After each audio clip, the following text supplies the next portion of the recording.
আসসালামু আলাইকুম। আজকে আমরা ট্রান্সফরমারের 34 নাম্বার ক্লাস নিয়ে আলোচনা করব।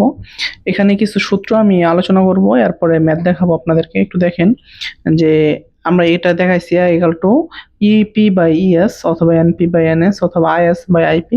আপনি পি যে প্রাইমারিকে 1 দ্বারাও কনভার্ট করতে পারেন বা লিখতে পারেন E one by E two, N one by N two আর আই2 বাই আই1। হ্যাঁ, আর যদি ইম্পিডেন্স হয় আজ করে equal to R one by R two, X one by X two, Z1 by Z2। অথবা যদি প্রাইমারি সেকেন্ডারি হিসেবে লেখেন তাহলে আরপি প্রাইমারি আর secondary, XP primary reactance, secondary reactance, এরকম করে বলতে পারবেন। আর হচ্ছে জেডপি, জেডএস, এটাও এভাবে বলতে পারবেন। আর হচ্ছে এখানে যদি আপনি প্রাইমারিতে ইকুইভ্যালেন্ট রেজিস্ট্যান্স বাই করেন তাহলে হবে প্রাইমারি রেজিস্ট্যান্স যোগ এস স্কয়ার আর টু। আর সেকেন্ডারিতে যদি কনভার্ট সেকেন্ডারিতে যদি ইকুইভ্যালেন্ট রেজিস্ট্যান্স বাই করেন তাহলে হবে R two plus R one by R two. এগুলা এই ক্লাসগুলো আমি একটু আগে দেখাইছি, পূর্বের ক্লাসে আপনারা দেখে নেবেন। আর x01 হবে কি x1 plus S square x2, x02 হবে x2 plus x1 by square, এটা সূত্র হবে। আর Z01 তাহলে যে প্রাইমারি হিসাবে ইকুইভ্যালেন্ট ইম্পিডেন্স তাহলে Z1 plus S square Z2।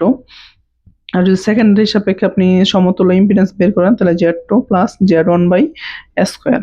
আর কপার লসটা আপনি I1 স্কয়ার R01, এই R01 এর ভিতরে প্রাইমারি রেজিস্ট্যান্স সেকেন্ডারি রেজিস্ট্যান্স দুইটাই আছে, এই জন্য ট্রান্সফরমার কপার লস এই সূত্র ইউজ করতে পারবেন।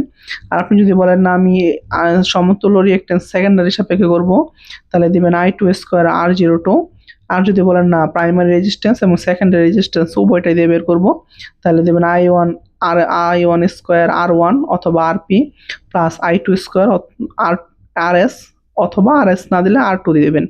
RS R2 same. আবার আপনি ইম্পিডেন্স ডায়াগ্রাম যেটা আছে, ইম্পিডেন্স ট্রায়াঙ্গেল আছে, ওইখান থেকে আপনি এটা বের করতে পারবেন Z01 root over R01 whole square plus X01 whole square.